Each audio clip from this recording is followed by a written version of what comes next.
Bueno, a ustedes les da un poquito de dificultades, entonces yo les pongo como diferentes gráficas del mismo concepto para que cada quien escoja el que le permita aprender mejor, pero es la misma información. Bueno, queridos y adorados estudiantes, ¿ustedes ya vieron genética de la hemoglobina, sí o no? No, ¿no han visto con el doctor Vázquez? ¿Y qué? El Gonzalo Vázquez, genética, y aprendieron mucho, ustedes casi que no tendríamos que ver, ¿nos vamos ya? Sí. Bueno, no mentira, no, ni siquiera tranquilo, que hay que dar el video. No, pero vamos a ver, me encanta esta clase, una de las que me gusta, no es la que más, pero una de las que me gusta. Porque vamos a ver la hemoglobina.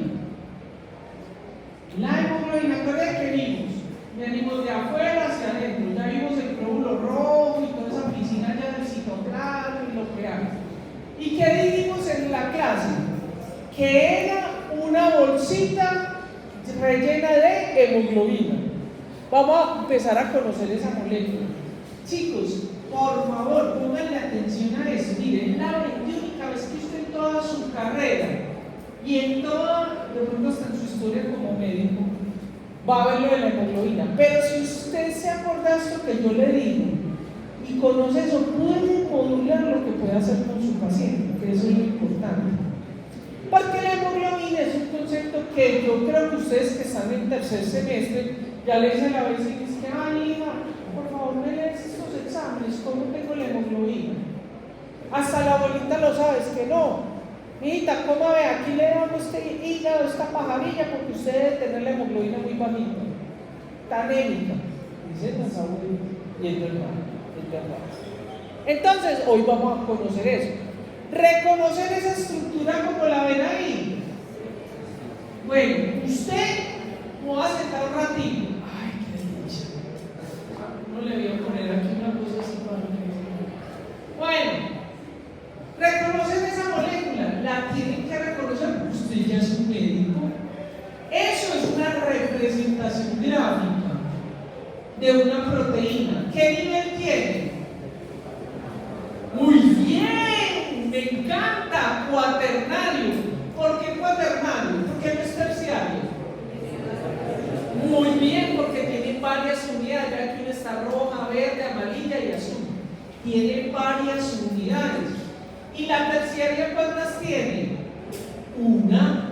La mioglobina es un ejemplo, y aquí vamos a hablar de ella, de la mioglobina. No con el detalle, porque no estamos en el músculo, estamos dentro del glóbulo rojo, no hay mioglobina, hay hemoglobina. Bueno, ¿qué más reconocen? Ya miren que ustedes saben qué son esos bucles. ¿Estructura qué? Secundaria, alfa hélice, ¿sí o no? Pero también hay unos pedacitos, aquí no veo muy bien, que tiene muy poquito. Hay unos que son como una flechita, ¿cierto? Las láminas beta. ¿Qué más pueden reconocer? El grupo prostético, muy bien, vean, esa es la próxima clase, síntesis del hemo. Es decir, eso es proteína, ¿no? Pero lo llaman grupo aprostético, o prostético en algunos peces, aprostético. Eso no pertenece a la estructura proteica, a la secuencia de aminoácidos. Es el grupo hemo, no lo vamos a ver. ¿Qué más reconoce? Este sí lo tiene pues que haber reconocido porque yo lo enseñé en la clase pasada. 1, 2 y 3, lo saben. El huequito, véanlo ahí. ¿Sí o qué? O sea, 2, 3 de PG. Ah, no, eso fue el otro grupo que lo dice. 2, 3 de PG. Una hemoglobina materna. 2, 3 de PG. Ya lo aprendí. Cuando usted le pregunte, le va a sonar a mí en el cerebro. Ya lo sabe. Entonces, 2, 3 de PG entra acá, vean.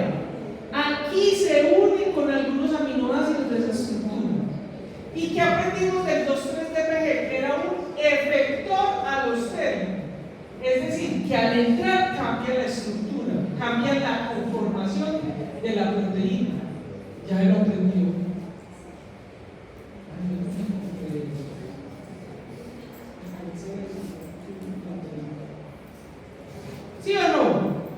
Ya vámonos para la casa, ya aprendí todo. La estructura ya la vimos, mi función que pega de hierro, ya vamos para la casa. Entonces, ¿qué es la hemoglobina? Vamos a hablar bioquímicamente, estructuralmente, ¿qué es la hemoglobina? Es una proteína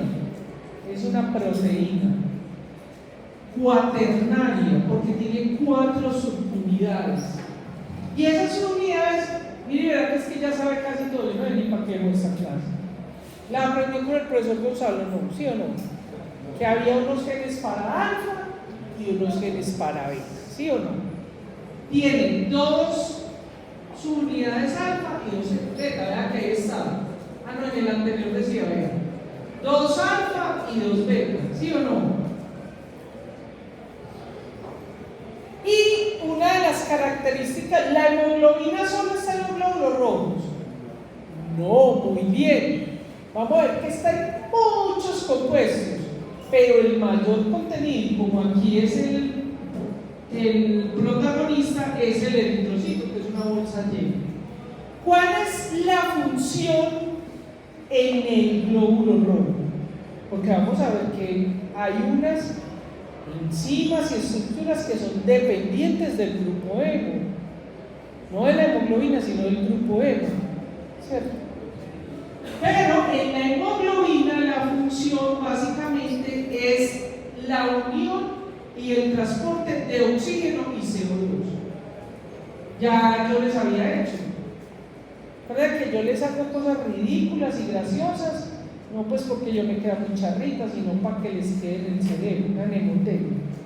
Entonces usted respira, a ver para que quede en el video.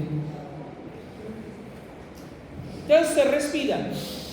Cuando toma aire, entra y llega a los alvéolos y por ahí van pasando los glóbulos rojos y entra el oxígeno, es un gas, entonces pasa la membrana, un intratransportador pasa la membrana y ¿a dónde se pega? A la hemoglobina, el glóbulo rojo se va a entrar y llegó allá al capilar del dedo pequeñito, usted se corta y tal, le sale sangre o cualquier cosa y allá le lleva el oxígeno. Como esas células de allá también tienen metabolismo, producen ¿qué? CO2. Entonces le entrega el oxígeno y se lleva el CO2 y llego y expiro. ¿Y cuánto expiro? ¿Qué otro? CO2. Por eso cuando usted hace, o sea, se hiperventila, ¿cierto? Si usted es un paciente que está jadeando, por ejemplo, una cosa que nos puede dar mucho a todos es una crisis de pánico, o todas cuando usted empieza, usted está hiperventilando, cuando usted hace, está botando, ¿cierto? Mucho oxígeno y está entrando mucho CO2 y por eso y se desmaya. Lindo, compañero. ¿Usted por qué se hizo también? ¿Usted ni? Yo se lo guardé. Mire, le guardé el puesto y todo. Me da miedo. Soy rica. Bueno, entonces, ¿sí o no? Hasta ahí vamos bien, vean que ya no aprendimos eso. Apunte. Yo no hay quien va a apuntar, usted no sé. Lo pregunto en el examen, se lo pregunto. Bueno, vamos para acá, esto también ya lo podíamos pasar derecho. Pero me voy a centrar aquí en esto. Ojo, porque eso no solamente lo pregunta la profesora, ¿quién soy yo? ¿Sabe quién soy yo? Dígalo. Pero con orgullo, la frase más linda que usted, la mejor que aprende de su medicina. ¿Usted sabe cuál es? Ya la sabe. No va a coger un kilo. Usted sí se la sabe. Muy bien, mi querida la profesora Natalita, la mejor. Mi querida la profesora me va a preguntar. No solamente yo, sino que lo van a preguntar en exámenes internacionales y en el de acá también a veces lo preguntan. Y es la siguiente gráfica que le voy a mostrar ahora. ¿Listo? Que está relacionada con esta segunda. Entonces, usted ya aprendió con el profesor Gonzalo que existen unos genes que van a codificar las unidades alfa y las unidades beta. Hasta ahí clarísimo. Sabemos que las alfa, también lo había visto por él, que las alfa tienen 141 aminoácidos y que las betas tienen 146. Hasta ahí súper bien, ¿sí o no? Ya lo vemos aquí, las unidades, este representa el grupo E. Resulta, queridos, que es tan maravillosa la naturaleza y la vida, que dependiendo de las condiciones, la mejor suite que hemos tenido, la mejor suite del mundo, cuando estamos en la panza de la mamá, hace la mejor suite, no trabaja, acostadito, le llega ahí por un tubito la comida, orina ahí, no hay que limpiar, limpio bien, todo divinamente, esa es la mejor suite. Mira, si verá que estando allá en esa suite, en el estado fetal o embrionario, ¿cierto? Vamos a tener una hemoglobina que hace las funciones que tiene que hacer, porque igualmente ese niñoma, usted va a ver que es un embarazo, es un tumor ahí creciendo y después nos volvemos nosotros. Un niñoma. Cada vez 9 meses el tumor ahí creciendo. Me han criticado mucho por eso, acepto las críticas, pero lo sigo diciendo. Es un niñoma, nace el niño y nos volvemos nosotros. Incluso a veces hasta maligno. Usted no me vende nada, usted hace competencia, eso que se descachado. Bueno, entonces, pues, se lo pregunto en el examen, que usted, y aquí sí se lo tiene ya que aprender así, porque como nosotros tenemos laboratorios, ya que son consorcios o que pertenecen a otros países, como por ejemplo SINLAB es de españoletes, ¿cierto? Hay otros laboratorios, como por ejemplo los que están en las Américas, creo que es el Perú, ¿cierto? Entonces, por ejemplo, en SINLAB la tecnología es Siemens, que es alemana.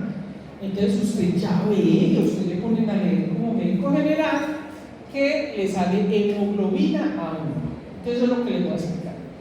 La hemoglobina que todos nosotros tenemos, el 97 a 98% es la hemoglobina AB1, que tiene 2 unidades alfa y 2 beta. También se conoce como la hemoglobina del adulto. Entonces usted ve los resultados, hemoglobina A1 o la sigla de la hemoglobina es HB, eso es internacional en todo el mundo. AB, A1, ya le está diciendo que es el adulto, ¿cierto? Entonces, sobre todo los internacionales, todavía por los municipios y eso les no sé hemoglobina, pero los que tienen sistematizado y todo eso, por eso o automatizado, la parte de laboratorio le sale como algo bien. Pero nosotros tenemos muy poquitico, el 3 al 2%, tenemos una hemoglobina que es la hemoglobina AB2. AB2 no, A2. La hemoglobina HbA2, que es la del adulto, y está conformado por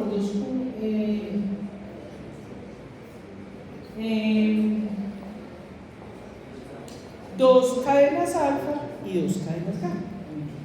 Entonces, también tenemos, cuando estamos en la etapa embrional, yo les voy a explicar aquí, ¿sí? ¿Cuál es la diferencia entre la hemoglobina A1 y la A2? Todas las hemoglobinas lo que cambian es en el número de aminoácidos y lo que posibilitan es que peguen o despeguen para lo que se necesita.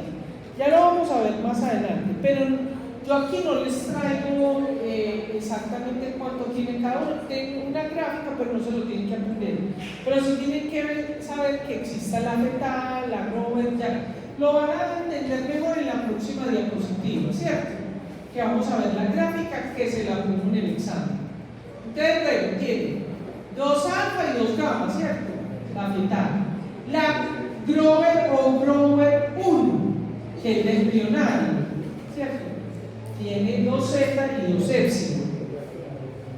Y la Portland embrionaria, que también la está presente, que es 2 zeta y 2 gamma.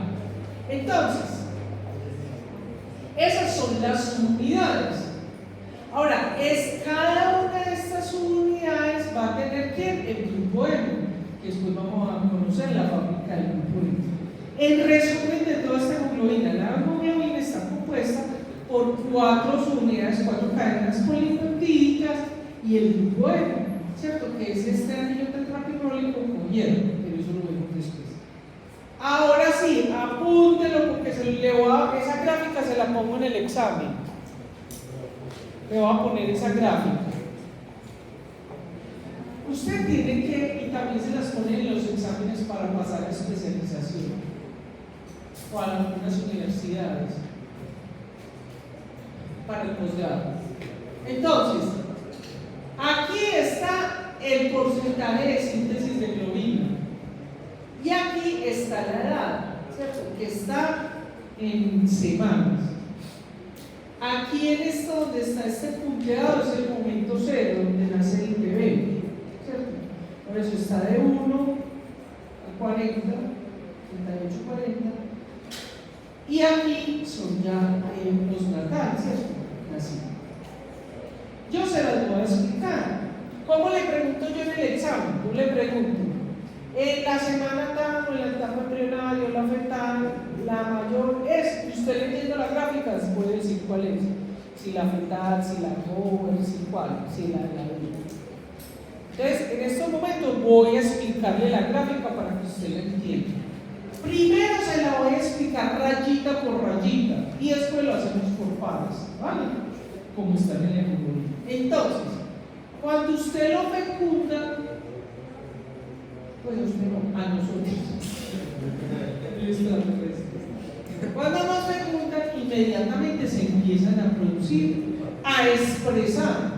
Se prenden los genes que expresan la producción de estas proteínas, que van a ser hemoglobina, ¿cierto? Entonces se empieza a producir la alfa, la gamma, la epsilon, la zeta, ¿cierto?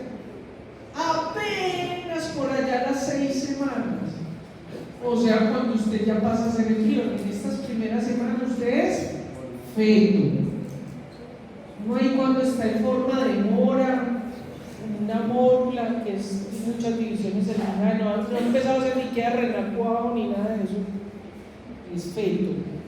Ya después empieza a ser ahí como un frigo, luego un gusanito, luego un sapito, un ciego renacuado. Y ya se va volviendo como persona. Ya saliendo manitos. Ahí ya usted por aquí empieza la fase embrionaria.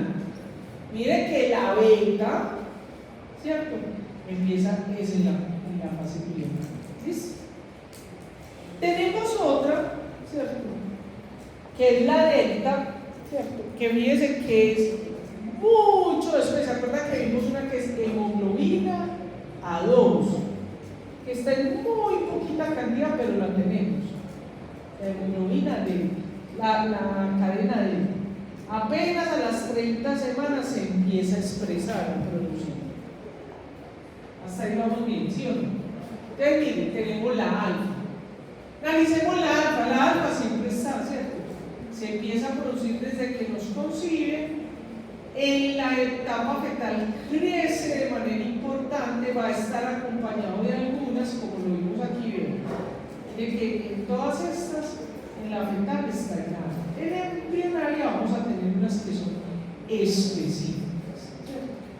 Entonces, aquí tenemos la alfa, ¿cierto? Aquí alcanza en la etapa fetal y transición embrionaria, y para toda la vida, hasta que nos muramos, se va a producir hemoglobina, cadenas alfa.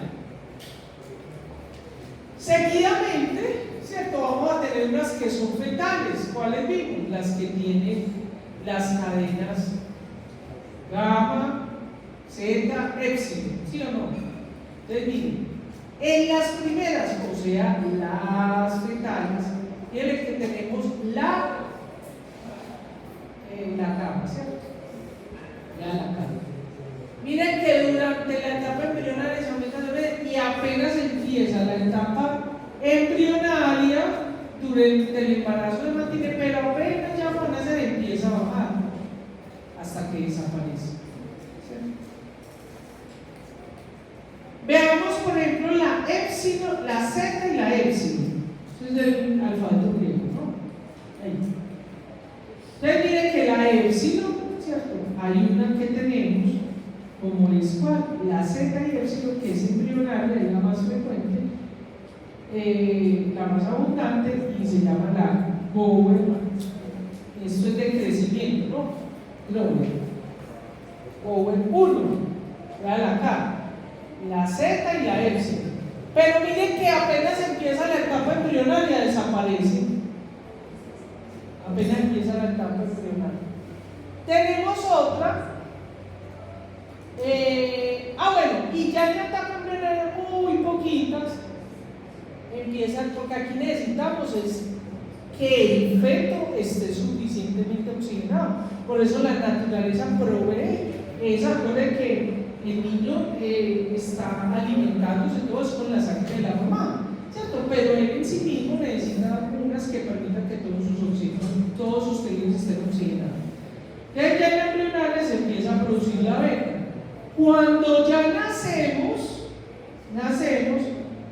ya entonces se convierte en el 97 a 98% la del adulto, la hemoglobina A1, y tenemos un poquito la delta, se empezó aquí en la semana 30, y tenemos el 2 al 3% para toda la vida. ¿Listo?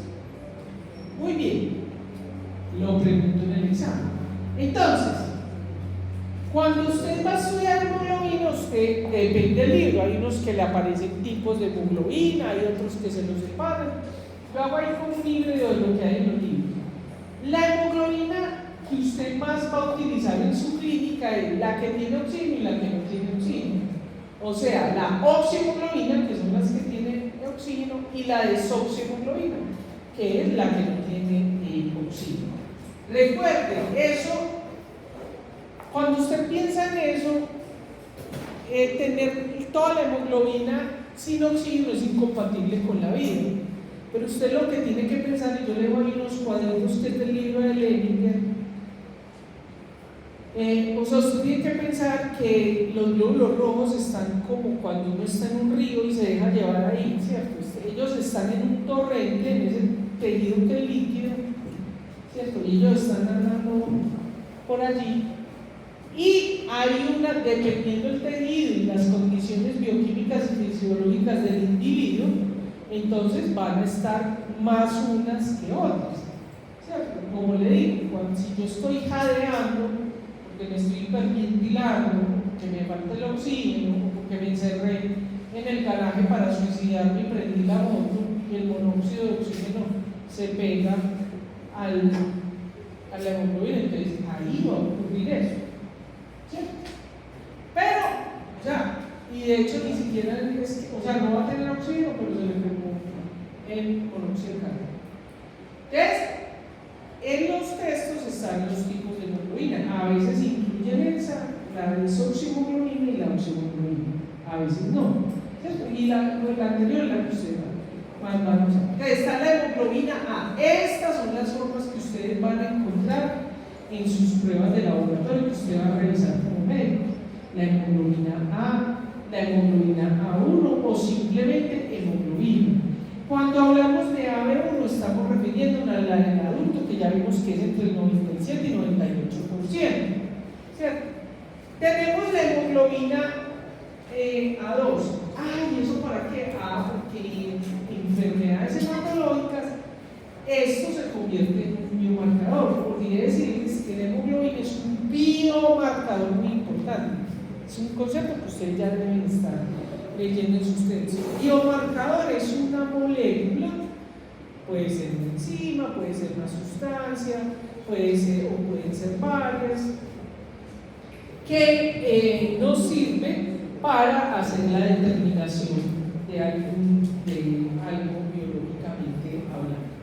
Bien, esta que la debieron haber visto con el doctor Vázquez, ¿cierto? Con el profesor Gonzalo. La hemoglobina S. Los que les toque ¿cómo es? La correlación clínica conmigo, vamos a ver a quién le toca.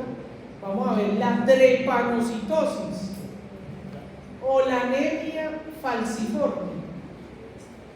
La anemia producida por células falciformes o células ENOS, esas que parecen una media luna se llaman drepanocitos, pero se llama así, falciforme, en forma de os. ¿Saben qué es una os? Como la de la banana, ¿sí o no? Entonces, nosotros tenemos mucho de eso. Ojo, apréndaselo. Tenemos mucha drepanocitosis en nuestro país, sobre todo en poblaciones negroideas y amerindias. Tenemos en la costa, en el Chocó, en el Pacífico, tenemos mucho esta enfermedad. O sea, ustedes van a tener pacientes con esto. Tenemos entonces la hemoglobina fetal, ya la vimos, la oxihemoglobina, la que tiene hemoglobina, la metahemoglobina, ya la conocimos, que es la hemoglobina que está en estado férreo. ¿Por qué ustedes la tienen que aprender? Porque ustedes van a, por ejemplo, algunos de ustedes va a ser médico general y va a trabajar en el servicio de urgencia. Entonces ustedes le van a llegar a personas que están intoxicadas, porque se expusieron al dióxido de carbono, al monóxido de carbono, a tóxicos que se unen a la hemoglobina. Entonces queda o provee una carga que hace que la hemoglobina esté en estado férrico y no ferroso, entonces no le puede pegar nada, ¿cierto? Y esta fue la hereditaria. Esa es la metahemoglobina, que esto no es metahemoglobina, el aumento de metahemoglobina, o sea, hemoglobina con el hierro en estado férrico, se llama metahemoglobina y produce metahemoglobina. También tenemos lo que acabo de decirles, tenemos estas dos que van a ser frecuentes, sobre todo los que vayan a estudiar en urgentología, en urgencias, en cuidados intensivos, en toxicología, que es la carbaminohemoglobina, que va a estar unida al hierro, se va a unir el CO2, y la carboxihemoglobina, ¿cierto? Que es monóxido de carbono y dióxido de carbono. ¿Listo? Y aquí está que la pregunto en el examen, porque eso ustedes todo el tiempo la van a ver, y es la hemoglobina glicosilada. Muchos de ustedes seguramente ya se las midieron. Hoy en día es un biomarcador muy utilizado, la hemoglobina glicosilada. ¿Qué es lo que sucede? La hemoglobina, cuando tenemos aumento de glucosa en sangre, un exceso de glucosa en sangre, está bien, de glucosa en sangre, entonces la glucosa tiene tropismo, se pega a algunos aminoácidos que están expuestos de la hemoglobina, ¿cierto? Miren, por ejemplo, aquí a una valina expuesta se pega la glucosa. Entonces esta hemoglobina se llama hemoglobina glicosilada. Entonces, lo que sucede es que ese biomarcador nos va a servir para sugerirnos que la persona tiene un aumento de la glicemia en sangre y que puede estar en un estado prediabético. Aunque eso no es muy bien utilizado, pero ustedes lo van a utilizar, ¿cierto? Prediabético es antes de que desarrollen una diabetes, que puede ser por resistencia a la insulina, que es la diabetes tipo 2. Entonces, cuando eso depende, otra cosa importante, cada laboratorio le da su rango. Yo no le voy a preguntar ni se tiene que aprender, más o menos en casi todas partes del mundo. Cuando es más, aquí en Colombia la mayoría de laboratorios ponen que cuando es más de 5,7 ya usted tiene la hemoglobina glicosilada aumentada, pero hay otros países que miden lo tienen, por ejemplo, entre 6, ¿cierto? Entonces es un indicativo que le puede ayudar a usted a investigar por qué ese paciente, ¿cierto? Si es por los hábitos que tiene, la alimentación, la falta de actividad física, o o porque ya está instaurado, se va a desarrollar una diabetes, tiene antecedentes familiares. Pero también este biomarcador va a ser muy útil para el control de los pacientes que tienen ya una diabetes instaurada, tipo 1, tipo 2. Bueno, ustedes normalmente lo que más les hablamos en medicina es diabetes 1 y 2, ¿cierto? La dependiente de insulina o la que se va desarrollando por diferentes situaciones. Pero no solamente está esa diabetes, hay muchas diabetes, la diabetes gestacional, la juvenil, la infantil, etc. Bien, entonces la pregunta del examen. Aquí está, esto se lo dejo para estudiar, es del libro de Ortega. Punto y aparte. Vamos a ver una parte de la estructura de la hemoglobina que es el alosterismo. El alosterismo le explica y le ayuda a entender mucho con relación a la función de la hemoglobina, que es porque es unir, pegar o despegar el oxígeno, porque tampoco sería bueno que se pegue el oxígeno y se quede pegado. La idea es que se pegue el oxígeno, lo lleve a los tejidos, despegue ahí el oxígeno, ¿cierto? Y eso se llama alosterismo. Ese alosterismo es esa función que tienen ciertos compuestos, sustancias, incluso otras proteínas que cambian la estructura de la proteína y por lo tanto cambian su función. Entonces, en la hemoglobina se da una actividad, es muy bonito, pues esto ha sido arduamente estudiado, que es el cooperativismo o la cooperatividad de la hemoglobina. Esta es la forma más adecuada para usted entender cómo es que verdaderamente funciona. Yo le dejo ahí una gráfica, ya se la voy a mostrar, que yo no le voy a preguntar eso, pero que le ayude a entender. Porque para mí es muy fácil, porque yo llevo años leyendo, dictando, pero para ustedes que están adquiriendo el conocimiento es difícil. Miren, todo lo que tiene que ver con fisiología, con bioquímica, con molecular, la clave de eso es que usted tenga imaginación, que usted dentro de su cerebro mueva las moléculas tridimensionalmente, eso le permite entender. Porque así como lo presentamos nosotros es muy difícil. Entonces, esa cooperatividad de la hemoglobina es que la hemoglobina puede estar en un estado tenso o relajado, ¿cierto? Tenso, que no va a permitir que se le unan ciertos compuestos, o relajado, que va a permitir que se le peguen ciertos compuestos, en especial al grupo N. Entonces, esa cooperatividad es la que nos va a permitir, ¿cierto? O sea, que esté en forma tensa o relajada, que el oxígeno se pegue o se despegue, ¿cierto? Por ejemplo, en ciertas situaciones nosotros necesitamos que el oxígeno se despegue de la hemoglobina para que vaya a hacer sus funciones, pero también nos conviene que no se pegue a la hemoglobina, porque si se pegara, pues entonces no lo liberaría, que ahí vienen nuestros PPG más adelante. Muy bien, entonces esto es la cooperatividad de la hemoglobina. Este es del libro de Lenin, ¿cierto? Entonces, en estado tenso, ¿cierto? Fíjese que lo que va a suceder es que va a ser difícil que esté el oxígeno.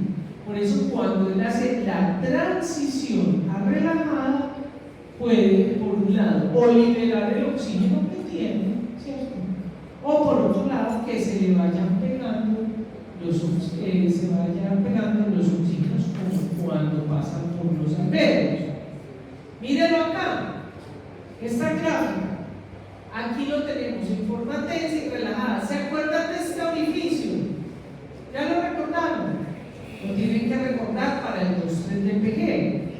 Miren que, y por aquí, lo que usted tiene que pensar cuando tenemos estas barritas, que en la vida real no son barritas ni tubitos, son secuencias de aminoácidos. Aquí lo que estamos representando en estas barras, ¿cierto? O cilindros son las alfa-hélices, ¿correcto?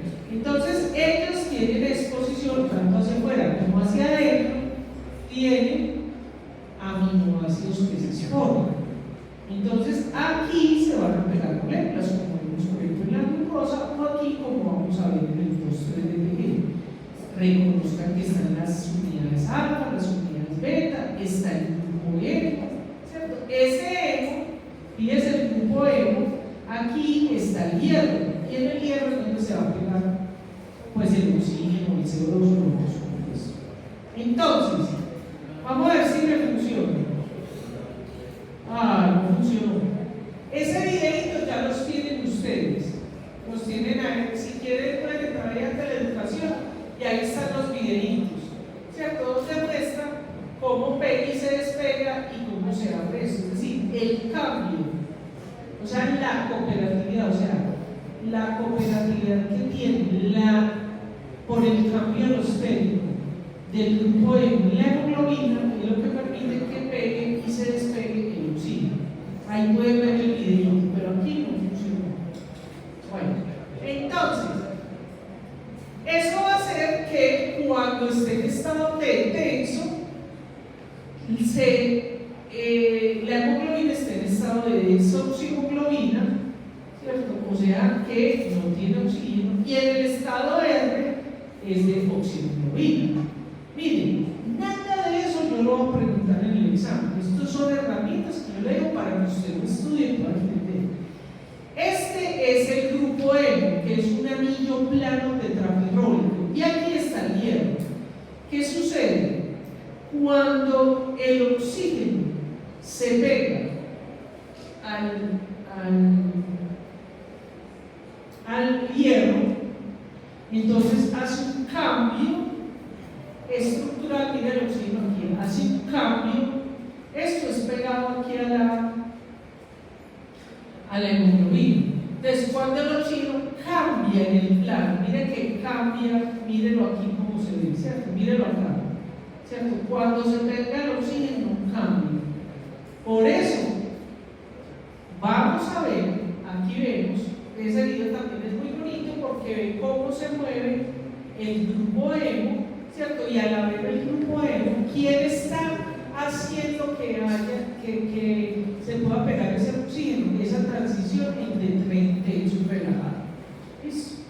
Entonces, aquí empiezan estas grafiquitas que a ustedes les da pereza, pero que le ayudan mucho. Entonces, le voy a explicar acá.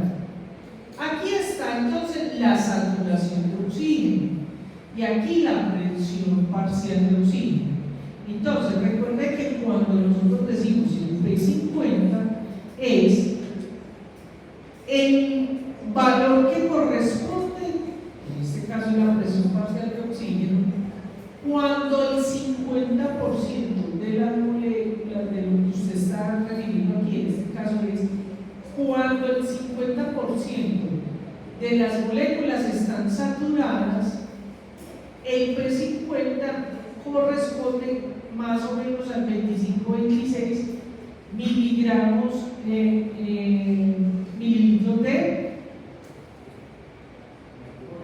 mercurio. Muy bien.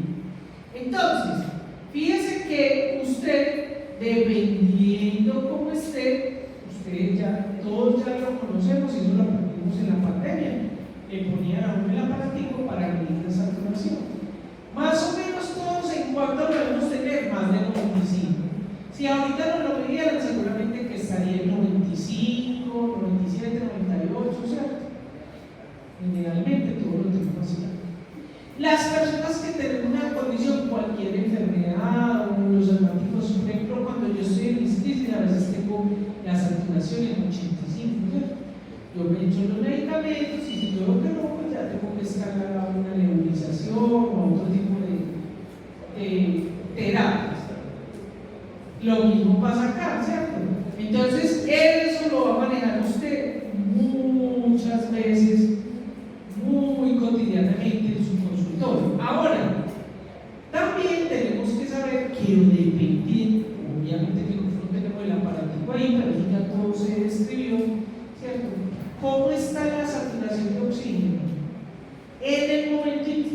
expiramos, es decir, la sangre alveolar, y cómo está cuando están los tejidos, porque los tejidos entregan el oxígeno. Entonces, recordemos entonces que la hemoglobina, ¿cierto?, recoge, esta es una representación de un alvéolo.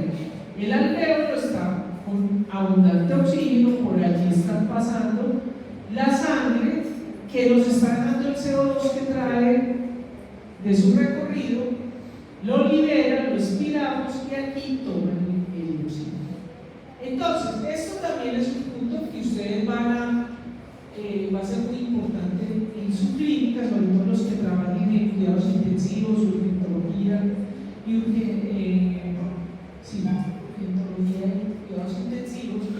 Ustedes tienen, y en cirugía, ustedes tienen que pensar que la sangre arterial está 100% oxigenada, ¿cierto?, en la que oxigenan todos los órganos y tejidos, y la venosa tiene menos, ¿cierto?, porque ha entregado el oxígeno y tiene sobre todo el CO2.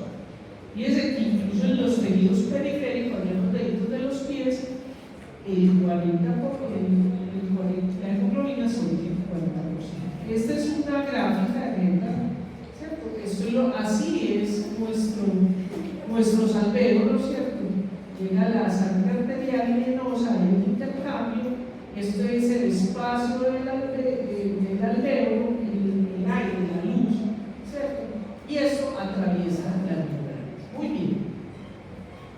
Traigo esta fotico que es como del colegio, pero que es muy útil y me gusta mucho porque les ayuda a usted a entender qué es lo que pasa.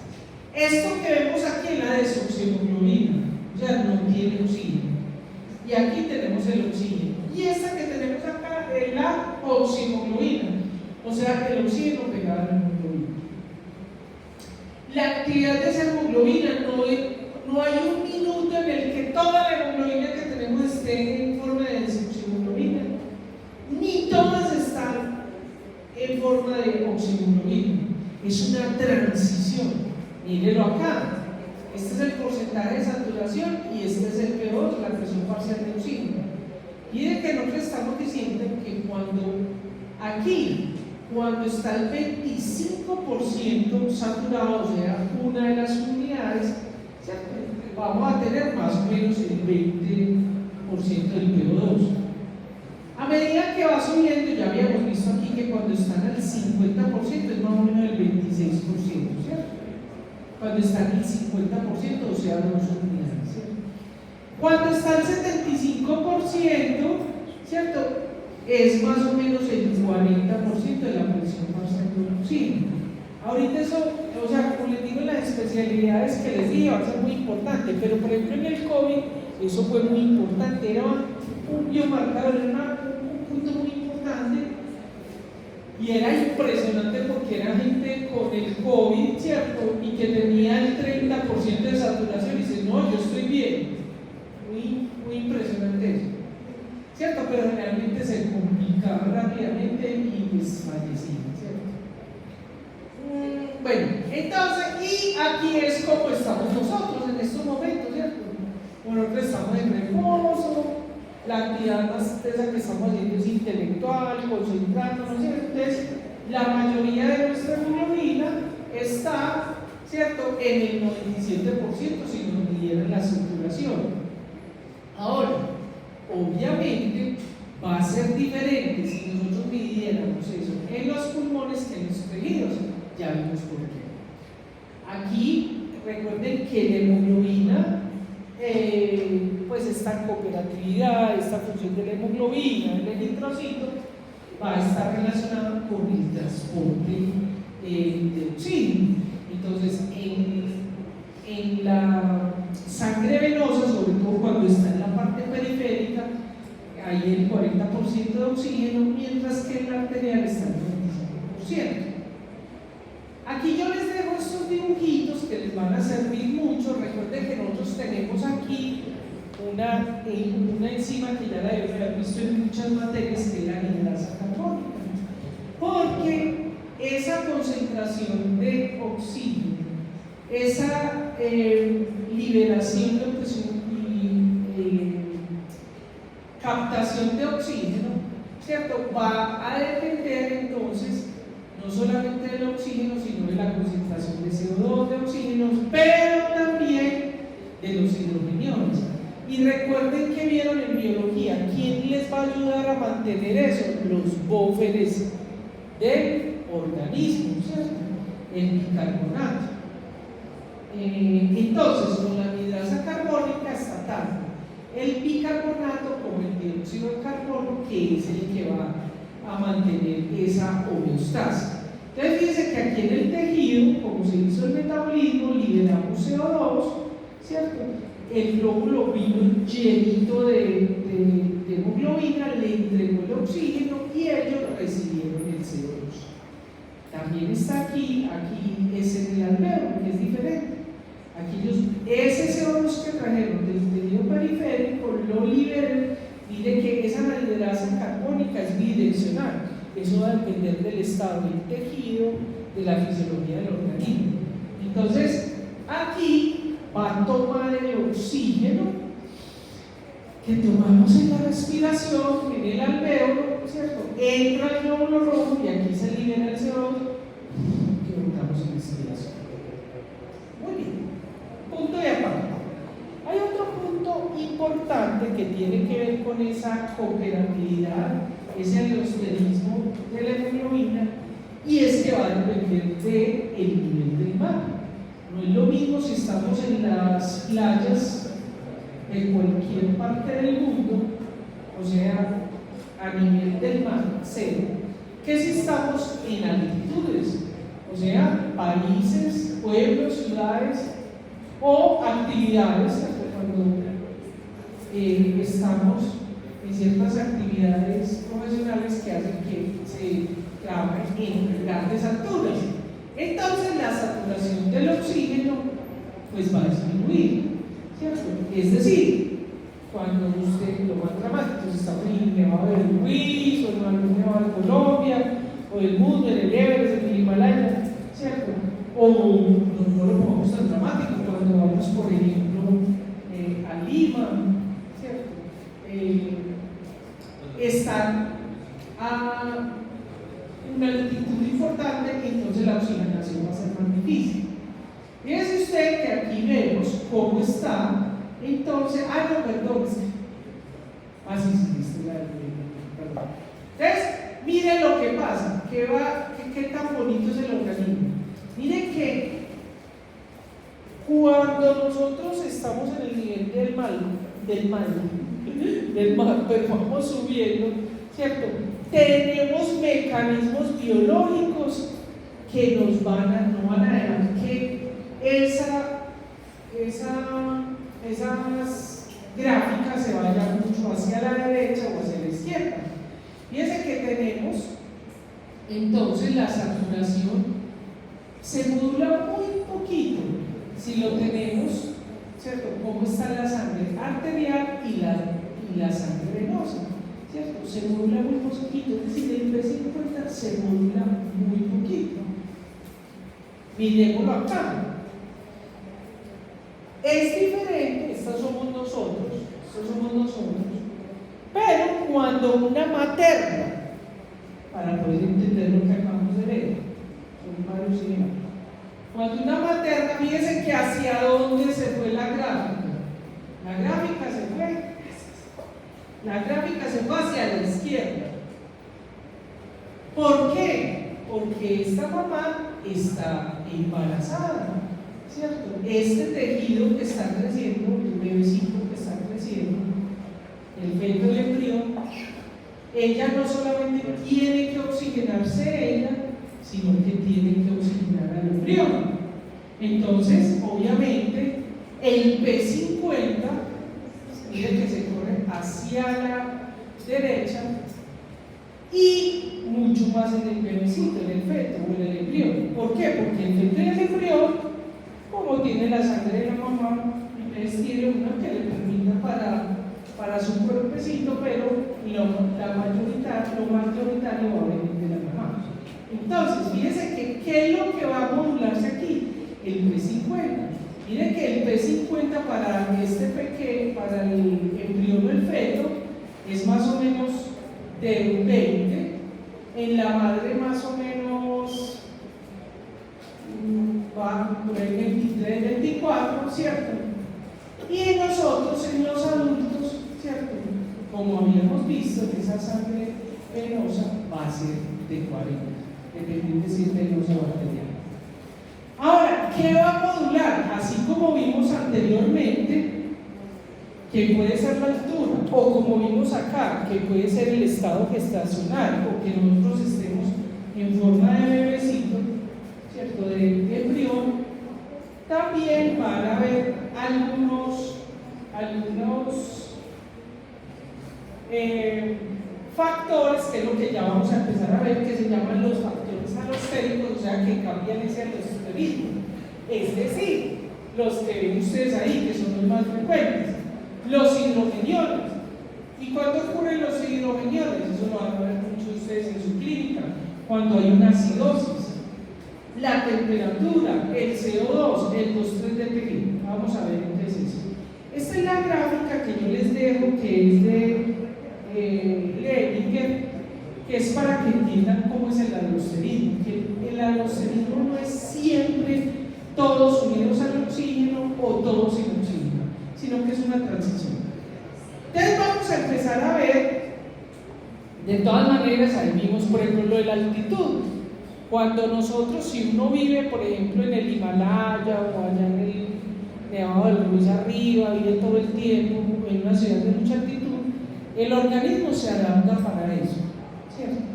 Pero en la vida real es que nosotros estamos así, de pronto no sé, la señora, yo ya no porque yo ya estoy viejita, pero ustedes se pueden embarazar. En el momento en que se embaraza, empieza a cambiar, fue lo que acabamos de ver, cómo cambia usted como materna y el bebé. De resto no éramos la solita la mamá. Pero nosotros permanentemente, como tenemos que tener esa homeostasis, tenemos esos agentes que van a afectar la unión del oxígeno. Entonces, aquí están.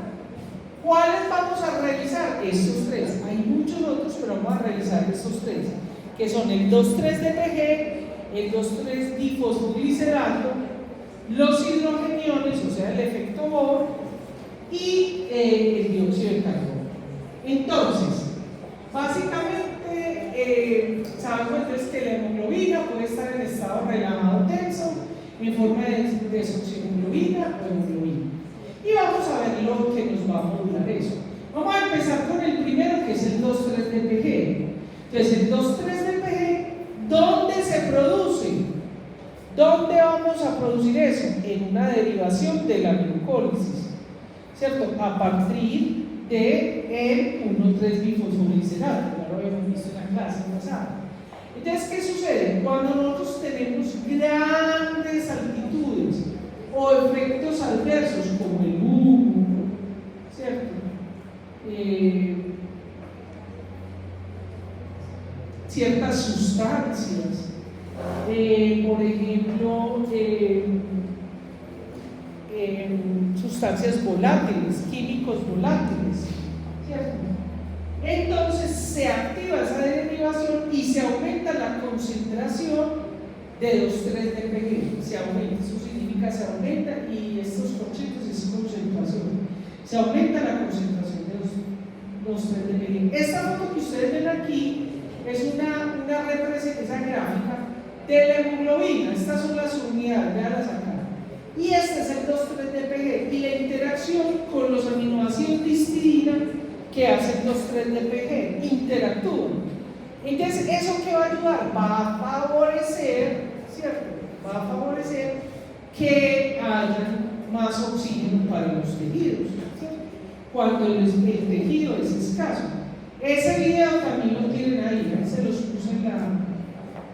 Aquí pues ver, no funciona, mira que le hago clic y no funciona. Bueno. Ya el 2,3-DPG, ¿cierto? Obviamente, dependiendo del estado, lo que en conclusión de todo eso que dice ahí, lo que va a permitir es la oxigenación de los tejidos.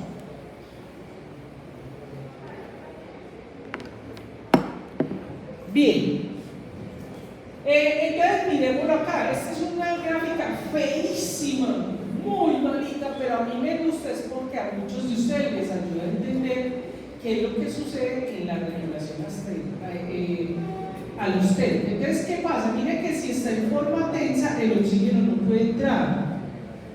No puede entrar. Entonces, este representa las unidades y este representa el hielo. Aquí está en forma T. Entonces, por eso decimos que en la forma T tiene baja afinidad por el oxígeno, entonces no se puede pegar. ¿Qué sucede? Si aumenta la presión parcial de oxígeno, si aumentan los hidrogeniones, si aumenta el 2,3, si disminuye el 2,3 dPg, si disminuye el CO2, entonces va a favorecer que cambie, que haya una transición hacia la forma relajada. Y cuando está la forma relajada, entonces se puede unir, el oxígeno. Ahora, cuando entonces se produce mucho 2,3 dPg, se aumenta la concentración de 2 dPg, ¿cierto? Se aumenta el CO2, disminuyen los hidrogeniones y el oxígeno, entonces va a favorecer, ahí se mete el 2,3 dPg para favorecer que se vaya, que esté en una forma tensa donde no se va a pegar el oxígeno. Muy bien. Aquí les dejo estas que les explica detalladamente cómo es que sucede eso. Aquí vemos cómo se cambia la curva, ¿cierto? Mire, por ejemplo, a nivel del mar, ¿cierto? Como tenemos el 2,3 dPg, no lo necesitamos, porque ahí estamos muy bien. Pero si nos vamos, aumentamos, por ejemplo, aquí a 4.500, mire que la gráfica se va hacia la izquierda porque necesitamos que los tejidos tengan mayor cantidad de oxígeno. ¿Cómo vamos? Aquí tenemos una gráfica, ¿cierto?, que nos compara la saturación de oxígeno con la presión parcial de oxígeno. Entonces, dependiendo la concentración en milimolar del 2,3 dPg, entonces se va a mover la gráfica hacia la derecha, ¿cierto? Entonces, ya vimos que el 2,3 dPg va a favorecer la liberación de oxígeno. Entonces, mientras más tengamos, ¿cierto?, se va a aumentar esa presión parcial. Mire que para que alcance el 50% de las moléculas saturadas, que es más o menos cuando está acá, tenemos más o menos unos 50 mililitros de mercurio, ¿cierto? Es decir, que cuando se aumenta el 2,3 dPg, que puede ser cuando estamos en altitud, cuando estamos en hipoxia, cuando estamos en los fumadores o personas que estén con acceso a agua. Fíjense que habíamos visto, recuerden que cuando nosotros estamos en la etapa fetal-embrionaria necesitamos una hemoglobina que permita que haya mayor afinidad del oxígeno. ¿Quién nos trae ese oxígeno? La mamita a través del cordón umbilical. Pero el fetito va a tener una hemoglobina que permita que haya mayor afinidad de ese oxígeno. Que me preguntaste por ahí, alguien me preguntó sobre lo del concierto. ¿Quién fue el que me preguntó? La diferencia en las diferentes hemoglobinas. Mire que aquí nos está diciendo que son dos cadenas diferentes, las alfa y las gamma, y aquí está el destino donde se pega el 2,3 dPg. Esta es otra gráfica pues, que les voy a ayudar. Vamos a la otra parte que es los hidrogeniones, que es lo que se llama el efecto Bohr.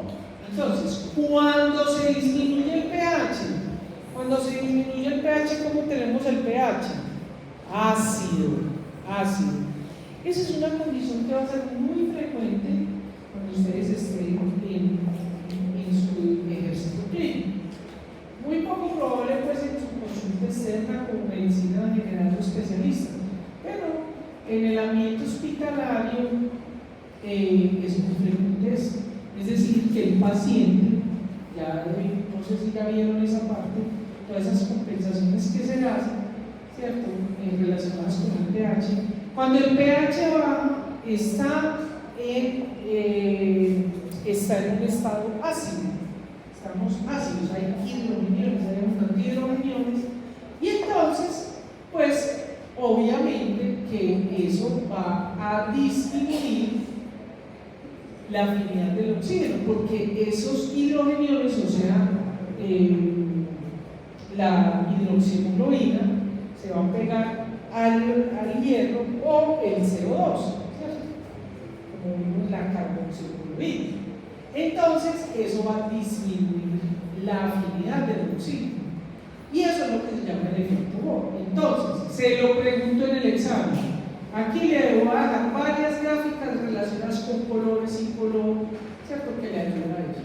Fíjense que ustedes ya aprendieron que nosotros más o menos tenemos 7,3, 7,4 en nuestro pH en la sangre. Sin embargo, dentro de la célula tenemos más o menos 6,8, ese es el pH intracelular. Fíjense que aquí claramente nos muestra qué ocurre con qué sucede cuando el pH cambia. Miren que aquí estamos en una, podríamos decir a nivel del organismo, una alcalosis 7,6 y aquí en una acidosis 6,8. Fíjense que eso va a modular la saturación. Mientras más ácido se realice, más ácido vamos a necesitar, o sea, se va a demorar más el que se llegue al 50% de la saturación. Es decir, ¿qué significa eso? Que mientras más hidrogeniones tenemos, ¿cierto?, más se va a disociar el oxígeno, va a promover la disociación del oxígeno y por lo tanto el P50 se aumenta. Miren que el P50 se aumenta, ¿cierto? El P50.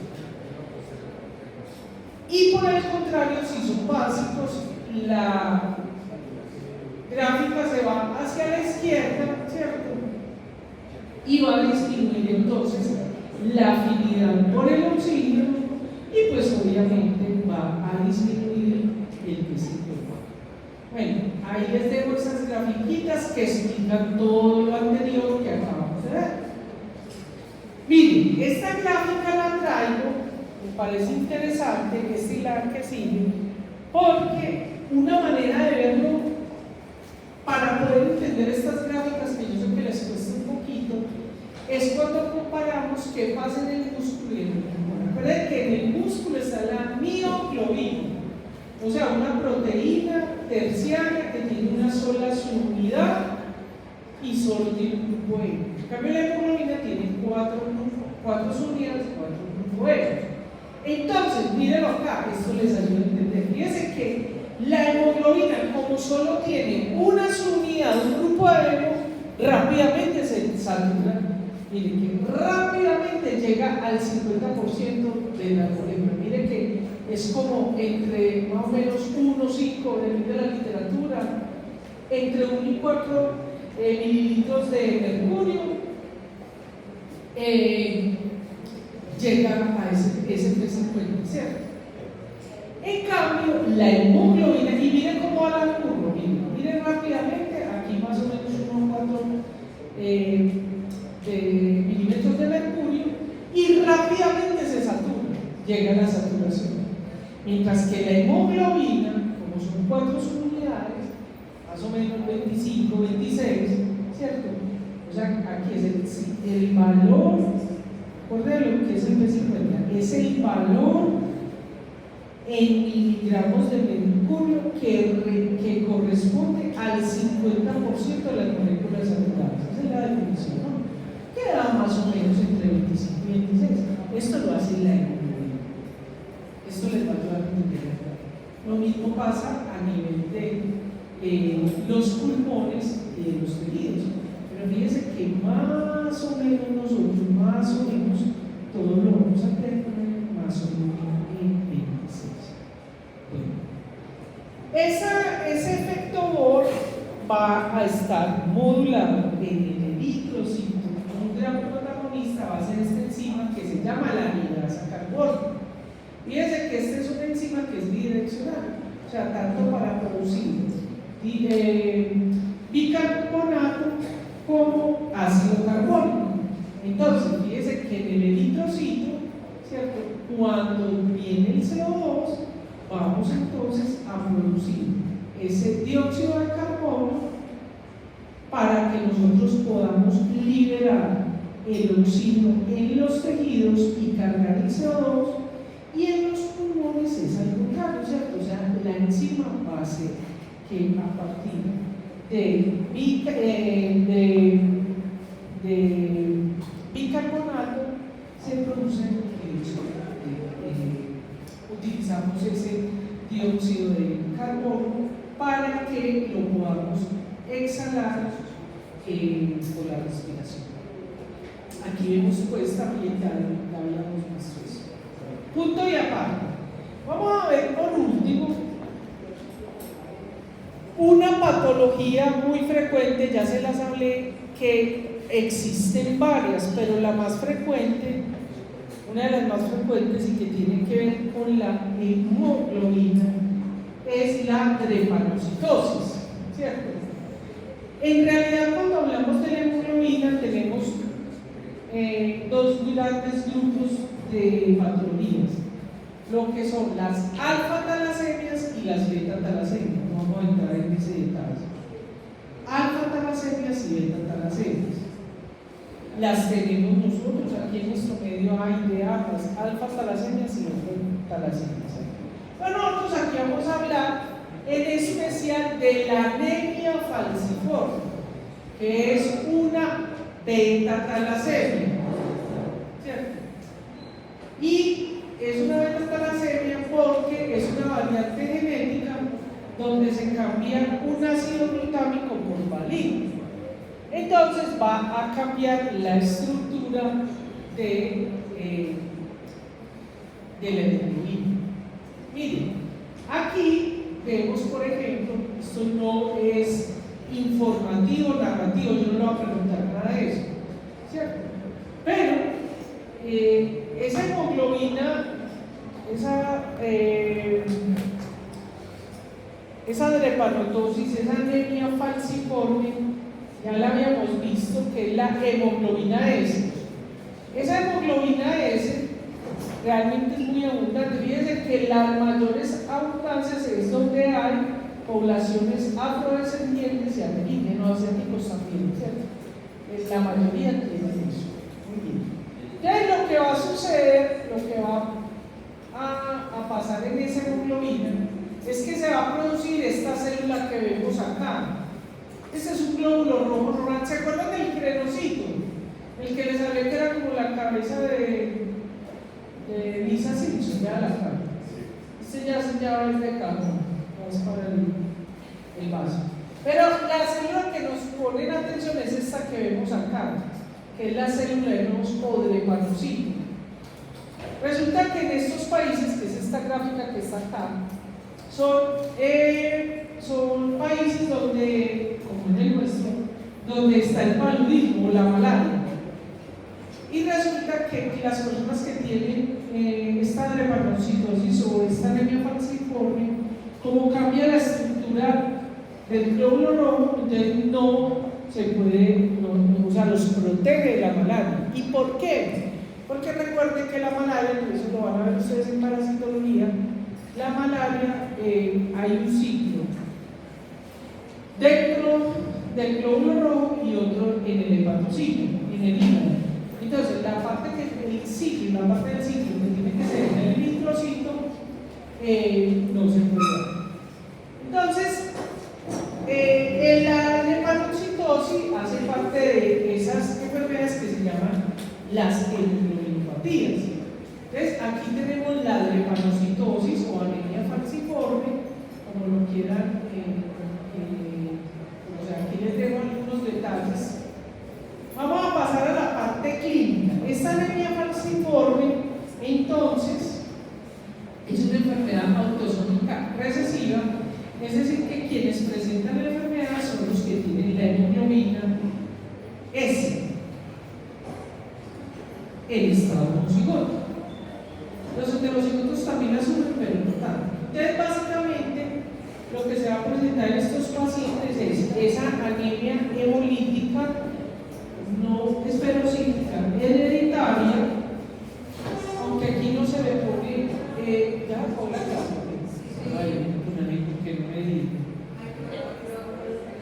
Bueno, paremos ahí, ya no faltaba sino. Bueno, terminemos, sí. Qué pena, yo toda contenta. Bueno, pero se los digo rápidamente, esa anemia falciforme, entonces tiene varias pues, formas clínicas. La más severa es cuando están en estado homocigoto, pero también pueden estar en estado homocigoto, ¿cierto? Y entonces básicamente estos pacientes sufren una de las características que fue todo lo que vimos anterior, muchas infecciones respiratorias a repetición, pero a medida que van creciendo, ¿cierto? Y si son tratados, van a tener esa vasooclusión. Esta enfermedad tiene tratamiento, y el tratamiento es la hidroseguro, que seguro lo vamos a ver en mayor detalle los que estén conmigo. Bueno chicos, no, ya terminamos ahí, nos vemos el próximo martes. ¿Sí? ¿Ah? Sí, claro, ese es el heterocigoto, ¿cierto? Muchas veces los que son heterocigotos también pueden tener manifestaciones, no tan grave y tan fuerte como los tienen los homocigotos, pero pueden presentar o pueden estar listos. Ya se disculpa que no me di cuenta. Ay, usted está lindo. Es que les gustó la clase. Sí, ay, qué tan lindo. Sí, ay, pero claro.